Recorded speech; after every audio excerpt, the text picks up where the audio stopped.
Hey guys, I'm here at Zebedee's HQ. I'm going to be running a webinar today all about portion sizes in a nursery setting. I can't wait for you guys to join. I really hope it's going to be helpful. Come on. My name is Charlotte Stirling-Reed and I call myself the baby and child nutritionist. For those of you who haven't been on these presentations before or haven't seen or heard about me, I'm going to talk a little bit about me and also kind of my relationship with Zebedee's. But first of all, just a bit of an introduction to what we're talking about today. Today we're talking about portion sizes for babies and toddlers, largely focusing on a nursery setting and nursery environment. It's not as straightforward and clear cut as you would think, so I'm going to try and hopefully be able to answer plenty of questions on it as we go through, as well as at the very end. So a bit more information on me for those of you who don't know. As I said, I'm a registered nutritionist. I specialise in infant and toddler nutrition, and it is genuinely my favourite topic in the world. I speak about feeding babies and toddlers all the time. It's pretty much my bread and butter. So most questions that you have, I will be able to answer on that. I have an undergraduate, postgraduate degree in nutrition, and I'm registered with the Association for Nutrition, Sense Nutritionists, the Nutrition Society. I also have a few books on the topic of nutrition. My bestseller is this one that you can see here, How to Wean Your Baby, but I've written about toddlers, families, and I've got a brand new book out as well. So I want to talk just a little bit about my work with Zebedee's as well. So before I get into kicking off this presentation, I've been working with Zebedee's now for a few years. I think it's about 3 years, and actually I absolutely love the work that they do. I think they go incredibly above and beyond in terms of what they achieve, how they deliver, and also their meals. They are just second to none. They are excellent, and I'm really, really proud to be a part of the Zebedee's family and the Zebedee's team. And also Zebedee's do things like this, so they're always trying to give a bit more to the nurseries who are with them and who are signed up with them by offering advice and support. They also take so much feedback from nursery settings and try and always make improvements. So if you ever have a question, whether it be about the menus or nutrition or how Zebedee's work, they are so brilliant, really incredible customer service. So I'm very, very proud to be a part of them, and I'm very proud to be here today talking on behalf of Zebedee's. So yeah, and like I say, any questions, please do shout, but we will get to most of them at the end. So what am I going to cover today? I'm going to be talking very much today about portion sizes for babies and toddlers. We're going to talk about why at nursery it matters. We're going to talk about what are the benefits of portion sizes, where they're probably not quite so good. We're going to talk about a topic called responsive feeding, which I'll explain. We're going to talk about portion size guides for children between the ages of 1 to 4, what they might look like. And Dawn later on will come in and show you some kind of typical portion sizes too. I'm going to offer you my tips on offering the correct portions in nursery settings. And as I said, Dawn's going to come in then and talk a lot about portions from Zebedee's perspective. And then we will go on to Q&A. So quite a lot to get through, and I've got about 40 minutes to do that. So I will kick start. So the first thing I really, really want to talk about is why nursery environment is the perfect place for you to help children with their portion sizes, help children with their eating and feeding behaviours just in general.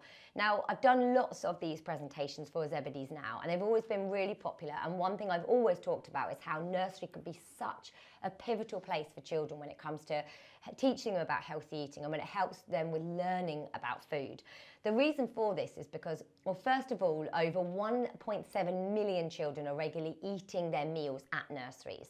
And for some children, the majority of their meals are actually consumed within nursery walls. Some children are having breakfast, lunch, snack, and tea at nursery. So that's the majority of their meals 5 days a week.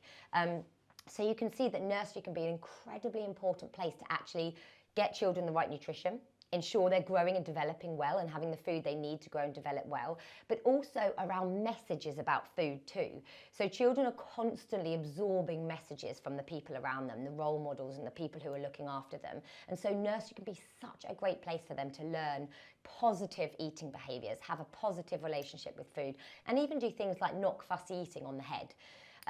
Lots of meals are consumed there. At nursery, you have a real ability to influence on these day-to-day habits. And also, one of the things we will probably talk about today is you guys as the people there who are looking after children are role models. You know, they will be looking up to you hugely. What you do, what you say, how you react. So you are huge role models for children, even around their relationship with food and how much and what they eat. I always think as well, nursery also set up very much to support development. So you're set up to help teach kids, you're there to help them, you know, learn skills. And that includes around food and meal times and even just learning about their bodies and their fullness and their hunger and fullness signals. So really, really great position to teach them all of those skills they need to learn. Also, lots of different children all eating at nursery. Now, one of the things that parents say to me all the time is, my little one eats so well at nursery and not so well at home. And that is really common. And one of the reasons for this is that at nursery, there are lots of little role models for them. Quite often they're sitting and they're observing what other children, what their friends are doing. They're sitting together in a communal environment. And this can be a really, really positive way for them to pick up positive messages around food and nutrition. And lastly, the structure that you have at nursery is often quite rigid in a really positive way, in the sense that they know when breakfast is coming, when lunch is coming, when snack time is. There's lots of clear up and clear down after the meal. And that's really positive for children and for helping them actually with their hunger and fullness cues. And we'll come to talk about that in a little bit. But these are just some of the reasons why nursery is such a perfect place for you to try and help instill positive messages, and even around things like portion sizes and helping children to learn how much they need to eat. So, portion sizes. We're going to really delve deep into that now, and what do we mean about portion sizes. But first of all, I want to talk about what some of the benefits of having a portion size for specific children can be. So why a portion size is important? Well, of course, if you think about it, they can help children get the right nutrients and the right energy throughout the day. And if we go down to the real crux of portion sizes, that is what they are about. They're about helping children to get the right energy, the right nutrients throughout the day to grow and develop well and to get all of the vitamins and minerals that they need every single day. So this is why portion size is even a topic. If children eat too much, they can actually end up having too much in the way of calories. And if they have too little, they can end up not growing well enough or being a bit deficient in some certain nutrients. So it does matter from that standpoint.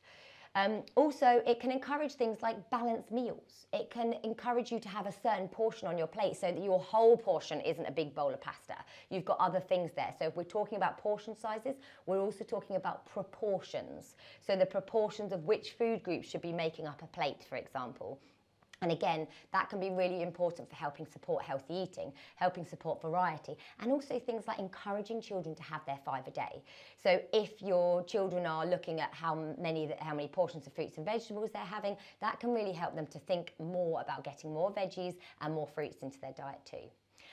Portion sizes can also be really important for allowing children to have space on their plate for other foods and space on their plate for variety. And it can actually help them to start to listen to their own cues. We do have something called sensory specific satiety, which means that actually when we eat a certain amount of one food, we can get full off of that taste, but still have room for other flavors. And what we want to do is to teach children to actually enjoy a wide variety of different foods in their diet and have this kind of, okay, I've had enough of this, but I could have something else right now. So self-regulation and listening to internal cues is a really, really key thing, and that can be helped very much with portion size. And I will talk about that in a little bit, so don't think that I'm just breezing past that. I'll talk about that much more. But what I want to talk about next is when portion sizes don't work. And to be honest with you, this is probably the more important slide that I'm going to be talking about, because actually the way that we often think about portions is about children having to have certain amounts, is children needing to eat X amount of a certain food. And actually in quite a lot of times, especially for young children, this just does not work. So first of all, there are no specific portion size guides for babies under 1 year of age. That's because this is a focus on learning. This is a time when they're learning to eat. And I'll go into a bit more detail about that on the next slide. But additionally, portion size guides for toddlers are just that. They are guides. They are not set in stone. They are not exactly what children need to eat. What any portion size guides, especially focused on toddlers, what those portion size guides are is they are an amount of a food that will allow children, if eaten within the context of a balanced diet and throughout the whole day, to get enough in the way of energy and nutrients. But do you know what? It's an average. And actually every single baby, child, toddler and adult is going to be different in terms of the amount that they actually need, in terms of the amount they actually absorb when they're eating food. And it's going to depend on a number of factors. So what you're eating that with, how many times a day you're eating that food, what else you're having throughout the day, what you ate yesterday. There's so many different things that matter. So portion sizes are a guide. And it is so important for us to remember that throughout this entire presentation. Like I said, individuals, you know, we all have friends who eat much bigger portions than us, and we're thinking, where on earth do they put that? Or how do they end up eating, you know, such bigger portions than me? We all have friends who eat a lot and some friends who don't eat very much. My children are exact examples of this. My son has a very big appetite. He eats huge portions, and my daughter is a little grazer, and she can be quite happily sustained off of a small cracker or something. So they are very different, and it's so important that the children within your nursery setting are all going to have different appetites and different needs. Additionally, if we are focusing only on portion sizes and on how much children are eating, we can actually override their innate internal signals that tell them whether they are hungry or whether they are full. Because if you think about it, and I love talking about this at the moment, we as adults have zero idea what internal signals children are feeling when they are eating their food. So when children eat, they're going to be getting, their stomach's going to be sending signals to their brain telling them, I want more, I've had enough, I'm full now. As the adults who are looking after them, we do not know what their tummies are telling them. But actually having portion sizes can actually sometimes make us want to override those internal signals. So we might think, well, actually, I don't think that's enough for you. You need to eat more because this is the portion that I think is acceptable for you. That's our interpretation. That is not that child's understanding. That is not what their body is saying. That is not what the cues are telling them internally that they should be doing. So by constantly giving them portion sizes and expecting them to stick to them, what we can actually do is override their own internal cues that tell them how much they do or don't need at any given mealtime. And this is so important because actually children are very good at regulating their own appetite if they're given the chance and at a very young age. It can quite easily be overridden so that they start to think, well, actually, I need bigger portions. I'm being told to eat more, so I'm going to eat more. And eventually their body will stop responding so much. So really, really key. Also, portions can often be used as punishments or reward. So how many times have we put a food down for a child and we've said, if you eat all of that, you can have your pudding. That is where we're taking this idea of what our preconceived idea of a portion should be, and we're trying to encourage a child to eat that entire portion. But that might be our expectation as adults. That might be a government guideline or a recommended guideline of how much a child should eat at that age and stage. That is not taking into account that individual child, their genetics, their hormones, what they ate yesterday, what they ate previously for the meal. Whereas actually the child is taking all of that into account when they're making a decision about whether they want to eat more. So us trying to override that by saying, this is your portion, and if you don't eat that portion, you will not get your pudding. What we're doing is we're telling them, ignore everything that your body says, you need to finish this. And it actually isn't productive for helping children to understand their own internal signals and learn about listening to their own appetite. So really importantly, to try not to use portions and our ideas as portion as punishments or rewards. So yes, you've eaten all your dinner, so brilliant, here's your ice cream, for example. Also, quite often, and you'll probably know this from your nursery settings, but I see it every single day, is that good eating is often measured by how much children eat. But as we've already said, there are so many differences as to why some children might eat more and some less. And actually, children's appetites change day to day. There are fluctuations in children's appetite, and that's very, very normal, even more so than in adults, because children are growing.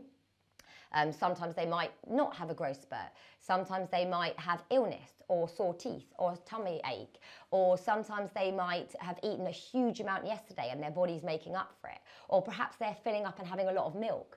There might be a lot of reasons why they don't need to be a good eater and finish their plate. But quite often we let those portion sizes set our expectations of what a good eater actually is. The other thing, and sorry, I'm getting onto this last point on this because I think this is such an important topic to remember, is that having portion sizes doesn't allow for that natural day-to-day appetite, because we're going, well, on Monday, this is how much pasta you should eat. On Tuesday, this is how much rice you should eat. On Wednesday, it should be this amount of pasta again. But again, natural fluctuations in appetite mean that we as adults don't always eat the same amount. We're not always going to have the same amount of pasta on a plate. Some days we might go, do you know what? I haven't eaten enough today. I'm starving. I'm going to eat more. And on other days we might be like, I really don't fancy much of that. I'll just have a couple of spoonfuls. And as adults, we can dictate that. But as young children who are having other people tell them how much they should be eating, they can't do that. And I find that really hard, because those natural fluctuations are something we should be listening to. And it's really important that we do. So hopefully I've helped to explain a little bit about why those portion sizes aren't always beneficial. I'm not saying that they are, terrible, but they aren't always the most helpful. And I'll talk a little bit about what I like to do when it comes to portion sizes after this next slide. So, when it comes to portion sizes and weaning, this is really key, because a lot of you in your nursery settings will have young babies and children. And this is where children are really, really starting to learn. They have their very first experiences with food, which ideally need to be positive in order to help them have a healthy relationship with food, enjoy eating, enjoy foods. But when it comes to weaning, there are no portion size guides for weaning. And there's a very, very strong intention as to why that is. And that's because, as I've kind of alluded to in the previous slide, babies grow at different paces. They don't all grow at exactly the same time. Babies all have different energy and nutrient needs, and they might have those energy and nutrient needs at slightly different times to other babies. Weaning is also about learning and exploring. It's about exploring oral motor skills. It's about learning how to eat. It's about learning what I do when I chomp with my mouth and make my teeth crush food. It's about learning how to pick up food and bring it to your mouth and self-feed. It's about learning how much to put in your mouth. So it really is not about measured intakes. It's about learning the process of eating. Eating is a skill. It's not a skill we're born with. We need to learn how to eat. So if we are measuring how much babies eat every day, some babies are going to take to weaning like that, and they'll learn those skills very quickly. And other babies, it will take a little bit more time, just like with talking or walking or crawling. No baby reaches the milestones at exactly the same time as each other. So it's exactly the same with eating. They will all learn it at their own paces. So a measured amount of food is not helpful. Also, set portion sizes can be really anxiety producing for parents. If you have a child who's kind of going through phases of not eating, which again is very, very common with young babies, and all of a sudden you're reading that this should be the portion that your little one eats, it can be really anxiety inducing. If you're a parent who's serving a meal and it's just not being eaten, or only a couple of spoonfuls. We want parents to realise that during weaning this is very, very normal. We don't expect a baby to eat any kind of amount, and so giving portions is just going to make parents a little bit more anxious.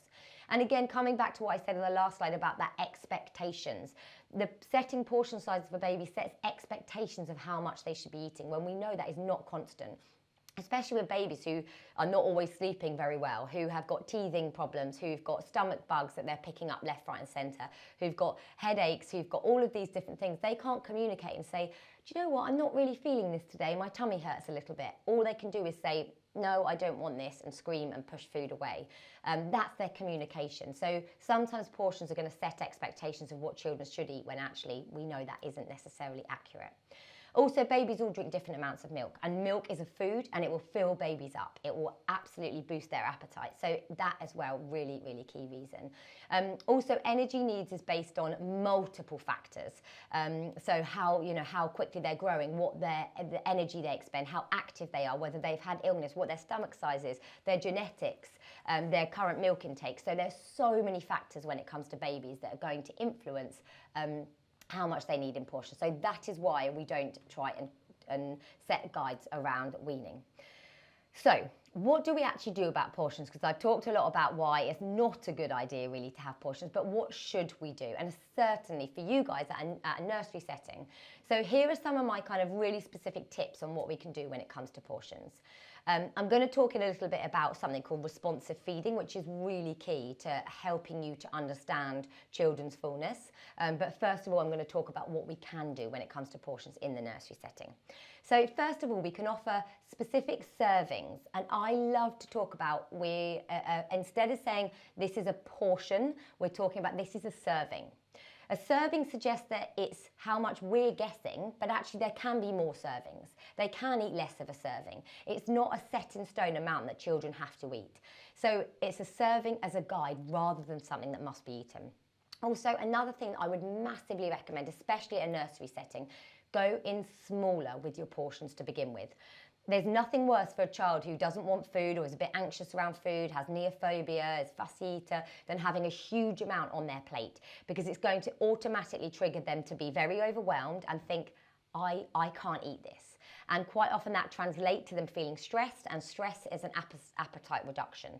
So they're going to see this big plate of food and think, I can't do this. Whereas if you go in with a smaller, more manageable portion, it's more realistic for them to go, yeah, okay, it's not very much, I'll give it a go.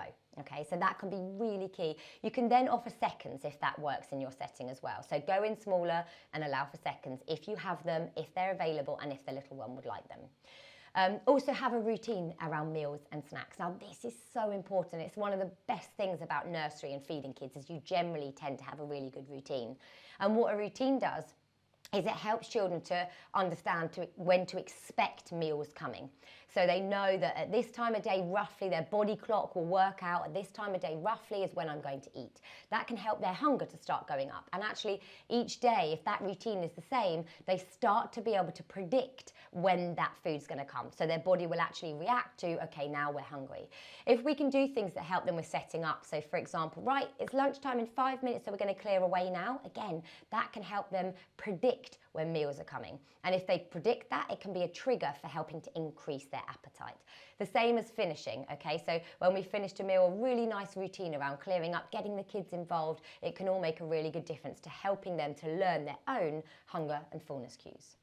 Offer lots of opportunities to get calories and nutrients in throughout the day. So that if one lunchtime is refused, we know that children are often having a breakfast, or they're having snacks, they're having puddings, maybe they get opportunities to have some milk during the day as well. So multiple opportunities for them to top up on those calories and nutrients if they aren't eating a lot at mealtime. And that takes the pressure off those meals as well, which is really important. The other thing I would say you can do at nursery, which honestly makes a huge difference, is if a member of staff can sit and eat with the children. Now, at Zebedee's, they do offer the option of being able to order extra meals for staff, and I actually think this is such a wonderful idea. It doesn't have to be every day, it doesn't have to be every staff member, but if you can have a couple of members of staff sitting and eating with the children, like I said at the very start, you guys are role models. They will learn what to eat, how to enjoy food from watching and observing you. So your reaction to food, your reaction to mealtimes, and your reaction to how full you are or how hungry you are will be really important for them learning to listen to that too. So you might say, oh, I'm so hungry, I can't wait for lunch. You might say, oh, I've had enough now, my tummy feels quite full. These are all really great things that children can pick up on to help them learn about their own hunger and fullness too. Also, really importantly, which again I'll come on to talk about, is allowing them to dictate their own appetites at mealtimes. Like I said, our expectation of how much they should eat might not be the same as to how much they actually need, how hungry they actually are. So allow them to be dictating how much they eat at those meal and snacks.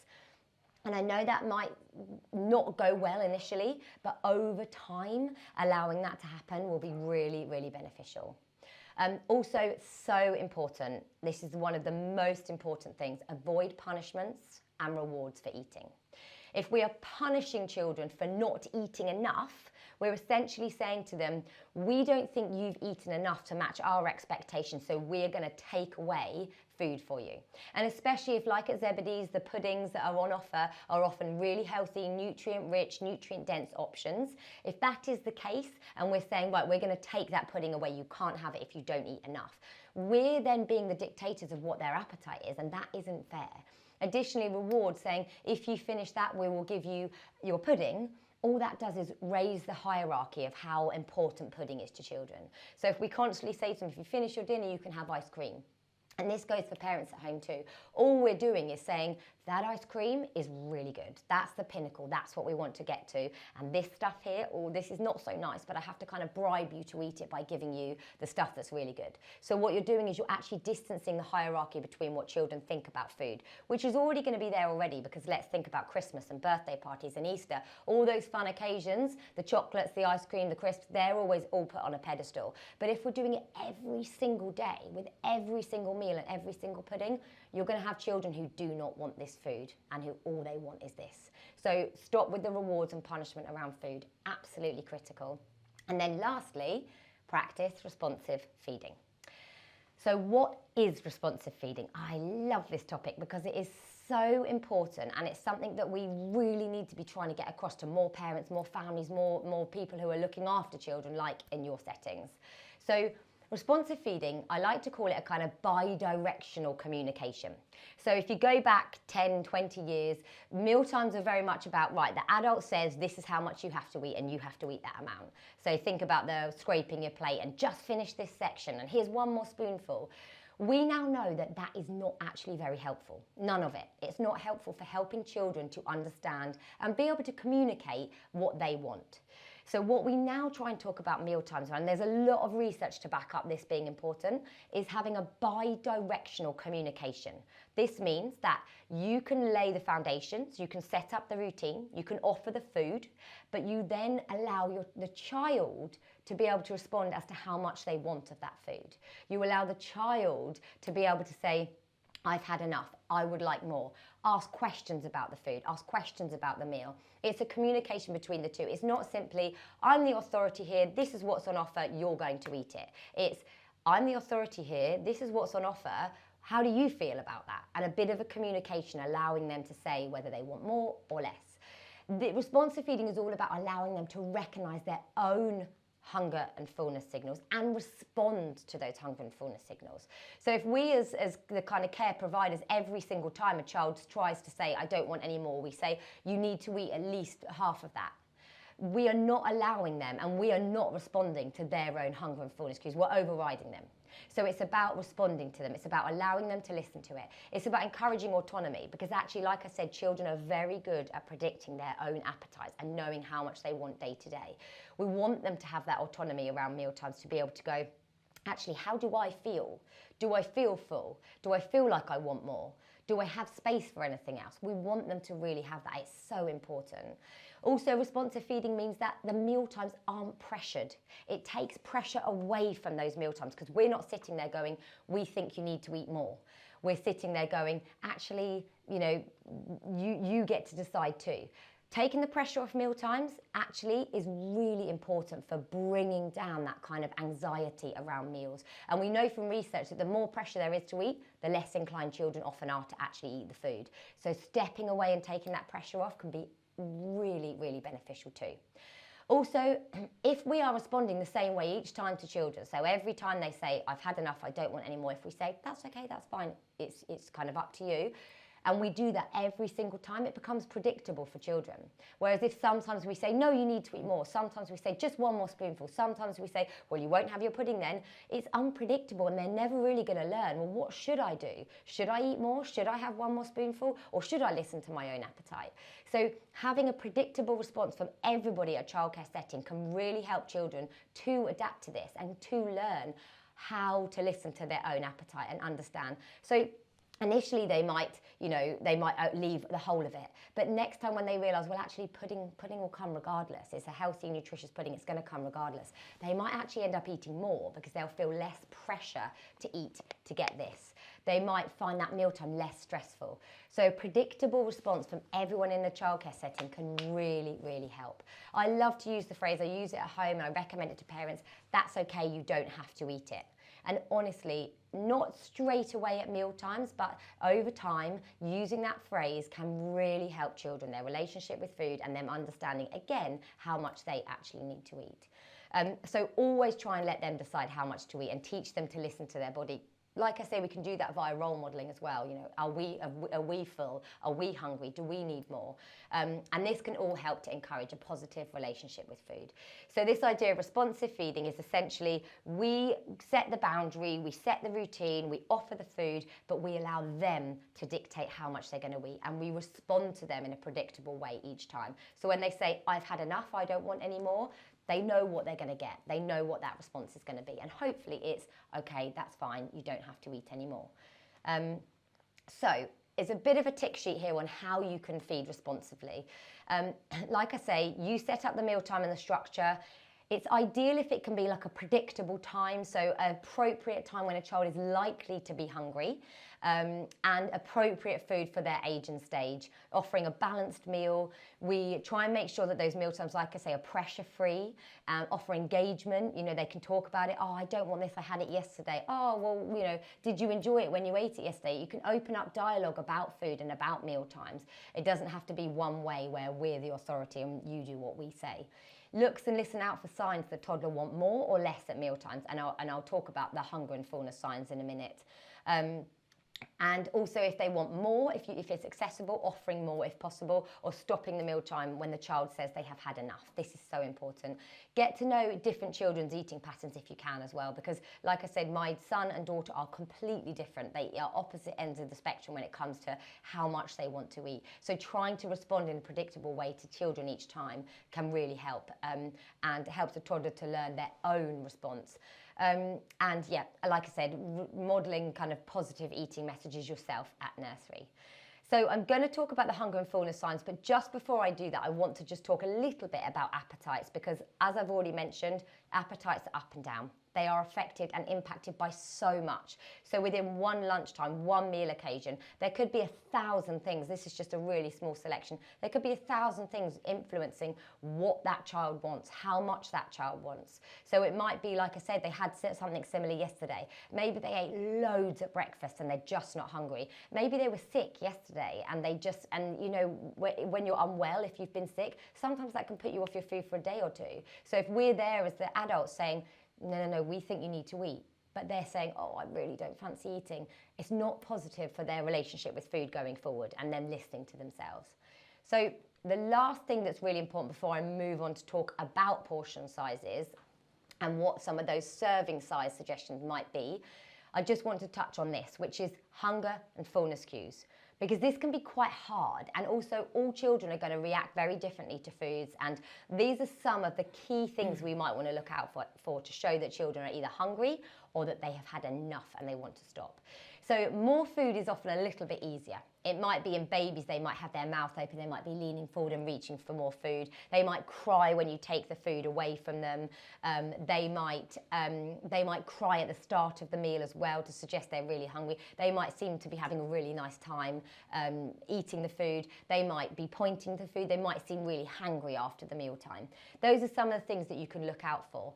In terms of them not wanting any more food and them showing you signs of I'm full now, you know, with older children, they like to say, I don't want any. And quite often it's quite hard because it's going to be intermixed with some maybe fussy behaviours. And I totally appreciate that. But again, there's no reason for us to be taking that autonomy away from them. We can't force them to eat, and nor should we. They might cry during the meal. They might ask to stop, say no. They might clamp their mouth shut, turn their head away. They might push the plate away. They might push a spoon away from you. They might get distracted. They might start getting up and down from their chair. They might start throwing food. They might suggest that they want to get down and play. And again, some children might do this quite a lot, but it's if they're doing it constantly, they're not got an appetite for their mealtime. And they might reject the food 2 to 3 times. So, no, I don't want that. No, I don't want it. No, I don't want it. Time to stop the meal. So these are really key, and it's something that I would definitely recommend at your nursery, trying to talk to staff about, trying to think about when children are showing those signs, because we really want to listen to them. Like I said the whole time, it's not about our expectation of how much they should eat. It's about their kind of internal expectations of how much they actually need. And these hunger and fullness signs really help us to listen to them. So I'm going to move on really briefly to talk about portion size examples. So, like I said, I like to talk about these as serving sizes. They are guides only. So for example, these are some recommended portion sizes / serving sizes for 1 to 4 year olds. Now, a 1-year-old who's just mastered weaning and has quite a little appetite is going to eat completely differently to a 4-year-old who absolutely loves their food and guzzles a huge amount. So you can see that variation is what we have to take into account here when we are looking at these portions, okay?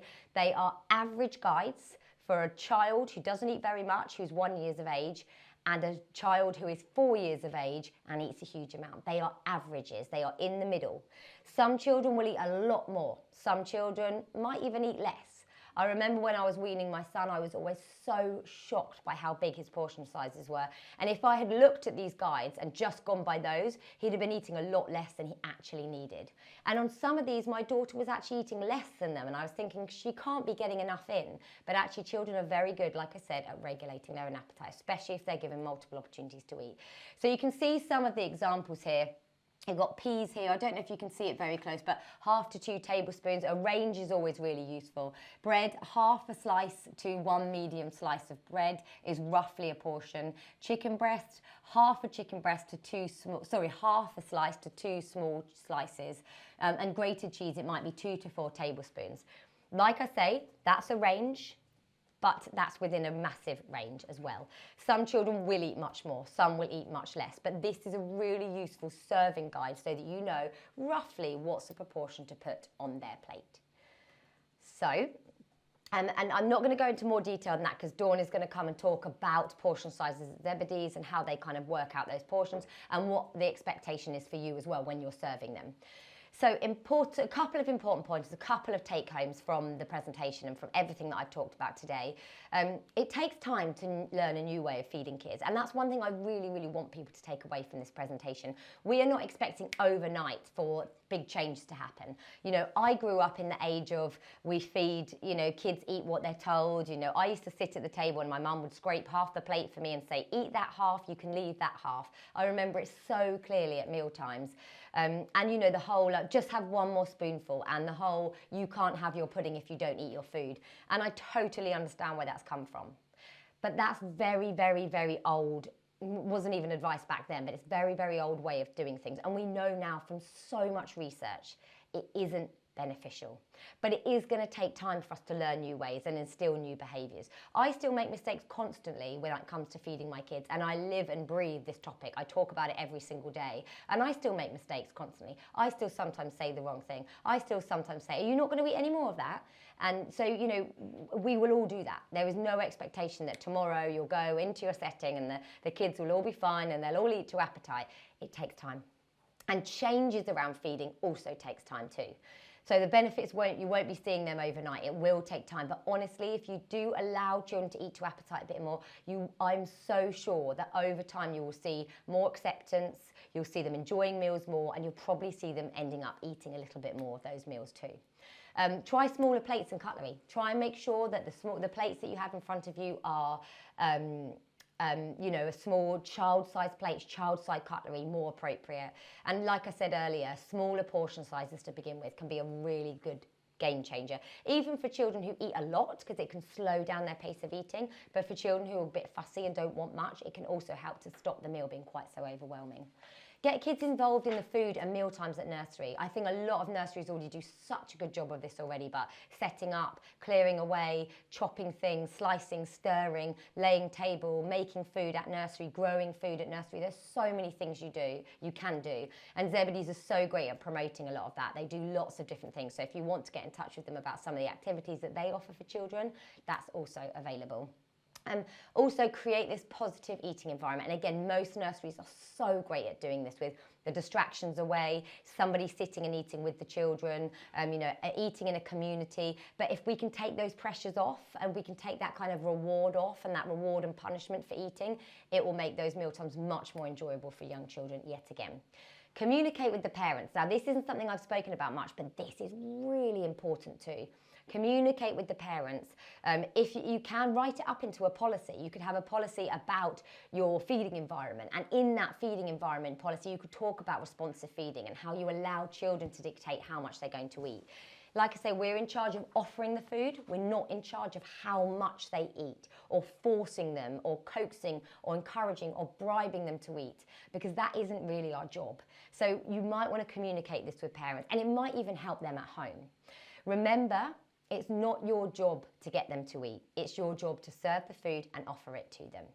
So those are my main kind of tips and pointers for taking this into a nursery setting and trying to roll it out. Like I say, I know it's easier said than done.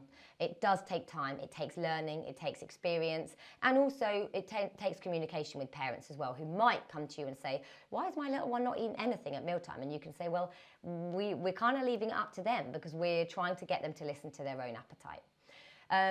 So, in conclusion, portion sizes are absolutely not relevant for weaning. They can be useful as a serving guide as to how much to serve, but it's not our job to get them to eat. And actually listening to them and practicing responsive feeding, where we respond to what their own appetite is saying, is so important and backed up by a huge amount of research.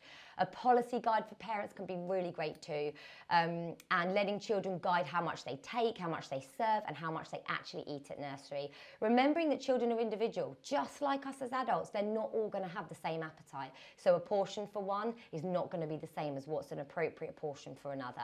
And when you're plating up, think serving sizes rather than a portion. So that is pretty much everything from me today. You all know Dawn from Client Services. I'll let you introduce yourself. Hi, I'm Dawn. So I am client relations.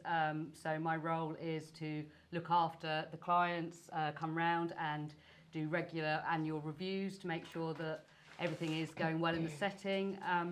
And I'm also client services, so I work in the office and help stuff that goes on towards making the meals happen, really. So I'm kind of got a dual role. My main role is client relations, so yeah.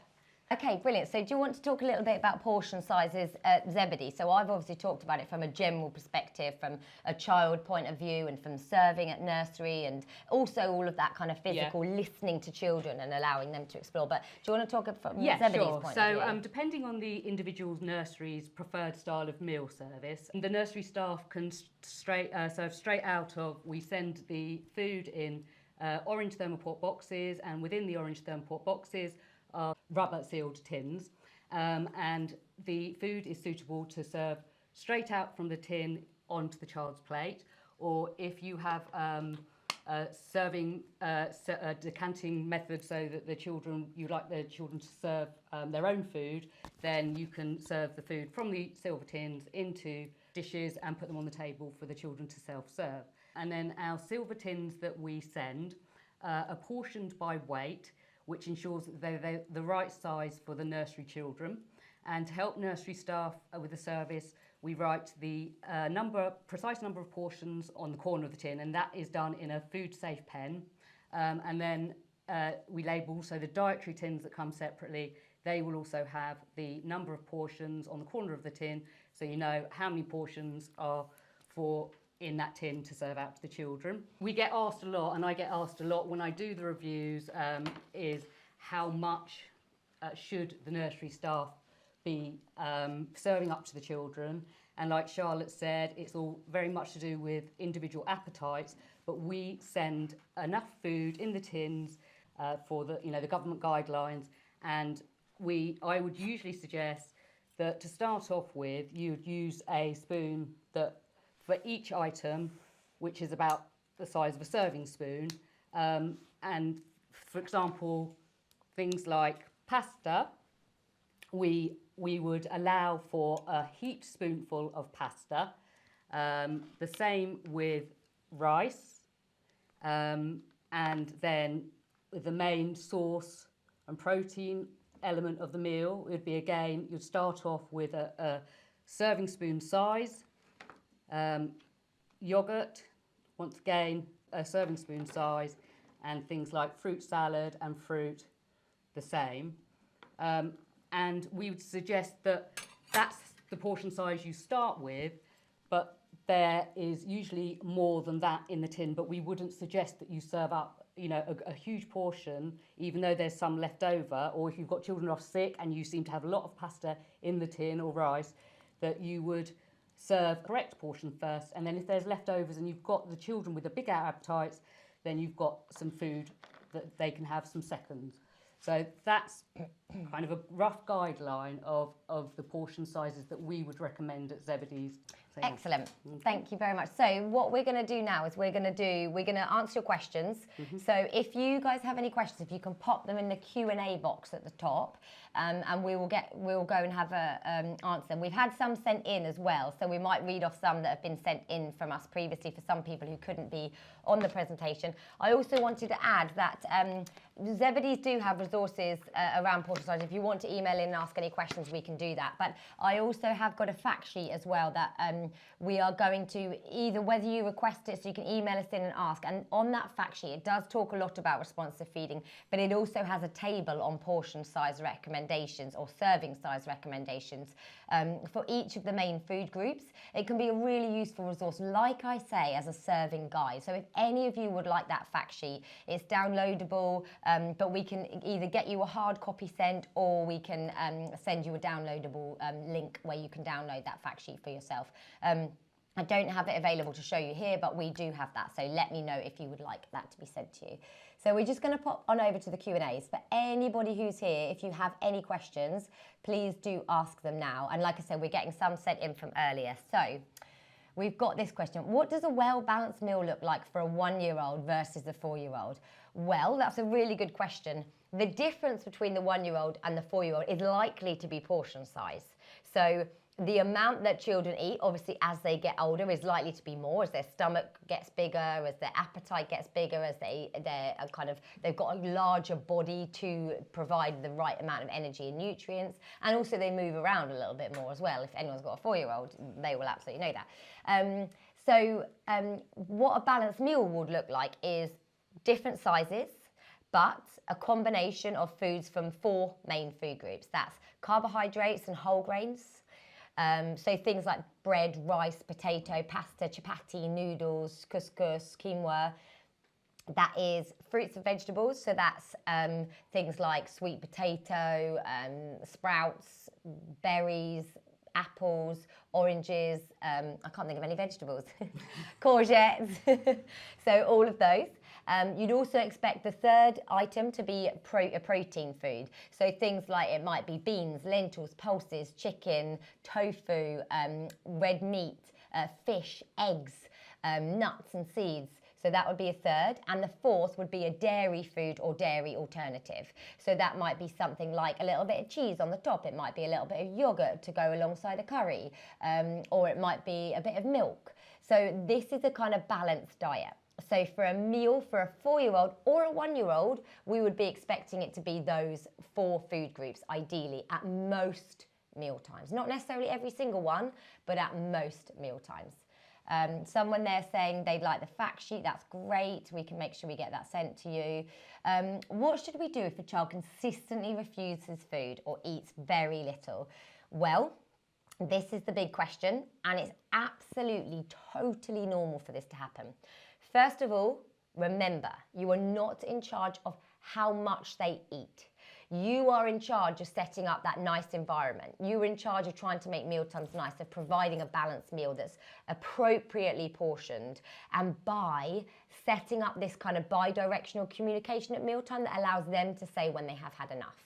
Now, a lot of children are going to come in who are slightly fussy or refuse a lot of foods, especially if they're new. You know, one of the best things about the menu at Zebedee's is that there is a huge amount of variety on there.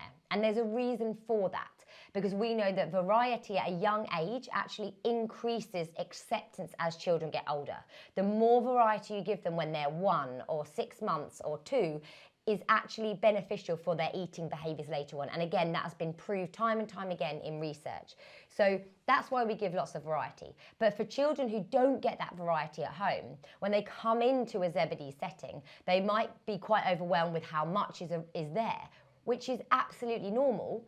But what we also know from research is that familiarity is what leads to acceptance. So like I said, a child comes in, they're not keen on the food, or they just refuse everything, whether it's at home or nursery. But like I say, it's about setting that environment up to allow them to have that autonomy about whether they do or don't eat it. Over time, that's going to encourage children to eat much better and enjoy food and probably eat more than us going, you need to eat it. We need you to have 3 spoonfuls of it. Because like I say, pressure to eat up reduces the willingness to eat. So if we make that the environment negative, if we force them to eat, if we coax them, if we put pressure on them, it's going to have the opposite effect. So if you have a child who comes into nursery who isn't eating food, it's about communication with the parent. It's about having multiple opportunities throughout the day for them to get calories and nutrients in. Like I say, we've got the pudding, we've got snacks, we have different variety of foods on offer every single day. It's an incredibly varied menu, and it's about allowing time for them to build up that familiarity. So if we're making the environment enjoyable, if we're not putting pressure on mealtimes, if we're listening to their own signals when they say they don't want anything, and we're building familiarity with foods over time, you're likely over time for them to start eating more and accepting more. But a lot of those things need to be in place first.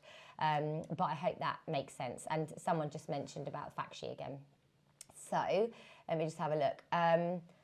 All right, we've got some questions here. Okay, so sorry if I missed this. How do you know if a child is genuinely still hungry rather than just wants more food because it tastes good? My son would ask for lots of helpings of pasta, for instance, because he loves it. I suspect more than he needs, certainly more than he eats other foods. So this is such a good question. And this is about that role modelling that I talked to you about. So like I said, children do have an innate kind of awareness. Their body will tell their brain, whoa, you've had enough, okay? But sometimes if children love that food, they are going to override it. But often they override it when it's restricted. Often they override it when they think they might not have it again. And often they override it when they're kind of first exploring food. I don't know how old your son is, but when they're first kind of exploring that meal and food. So there's a lot of things we can do. First of all, routine around mealtimes. That allows them to go into the meal with some hunger, but not necessarily being completely starving for that mealtime. The second thing you can do is have sides or different elements to the meal, so they can have extra bits to go along with it. That can help with satiety, that can help with increasing fibre intakes. The third thing you can do, start with smaller portions to begin with.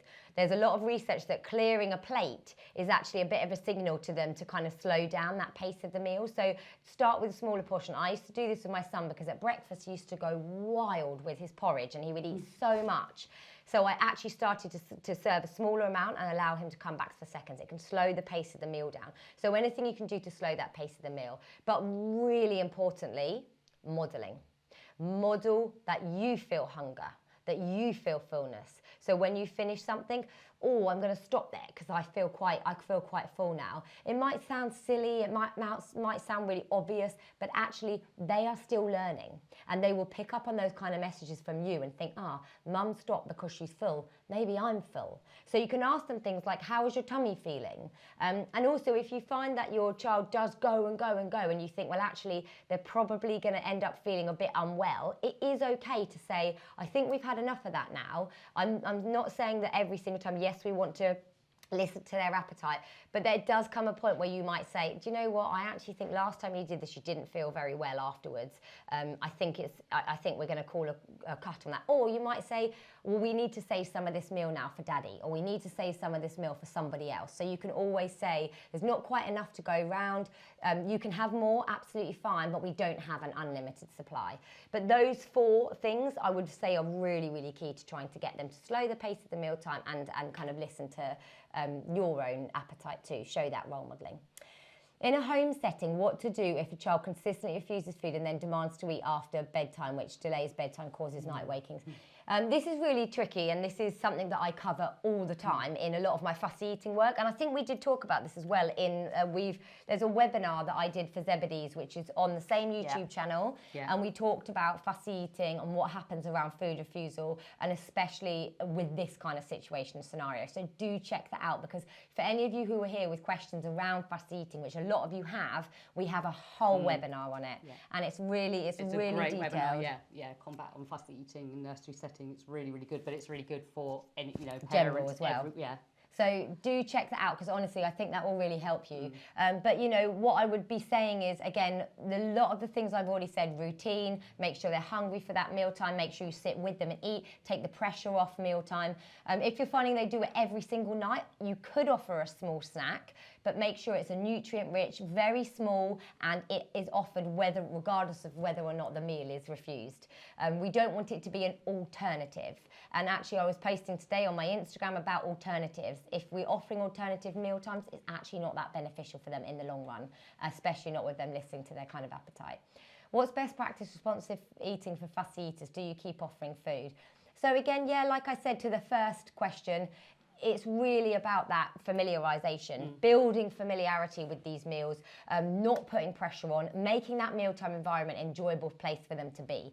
And I say this to parents all the time: if you can take a step back from this idea of getting them to eat, and if you can start to think about making this mealtime an enjoyable place for them to be at, that's a really, really good first start.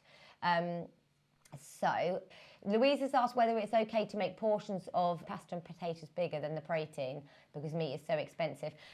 Proportion-wise, it is okay to have larger portions of pasta and potatoes, yes, as long as we've got a balance of those food groups, and as long as we, again, are feeding to appetite, so we're not expecting them to eat more of one.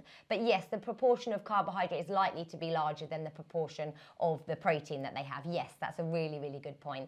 And again, when you get the fact sheet, there'll be lots of information in there. So that's all we have time for. Can I just say, yep. If they weren't going to eat their meal at mealtime, you wouldn't offer them alternative, like make a sandwich or No, toast, which you wouldn't advocate that. I would not recommend that, just, no. Yeah, okay, and I have got blogs and information on Yes. why that is the case. Yeah. But yeah, really good point to add. Yeah. So thank you guys all so much for being here. Let me just skip across sorry, we've done the Q&A, haven't we? Skip across here. Thank you so much for being part of this webinar. We love running these. Yeah. I really, really do. Let us know if you have any ideas for topics you'd like to hear about next time. We'll definitely run another one again. Do send us feedback. If you've got any follow-up questions, please email the guys at Zebedee's. Yeah. We've got I'm so happy to answer questions afterwards. And you know, they're such incredible client services. They answer everything for you. So please do get in touch and email. You can share this presentation. You will get the slides and you will get the fact sheet sent to you. So thank you for being a part of it. We've got to go because Teams will cut us off in 1 minute. And sorry we didn't get around to all your questions, but do drop us an email and we will finish them. So thank you for being a part of it. Thank and you. Take care. Thanks. Bye. Thank you so much for those of you who attended that webinar. I really, really hope you found it helpful. Don't forget, we've got lots of other webinars on the Zebedee's YouTube channel. And if you have any questions, please do get in touch with us. We're really happy to help.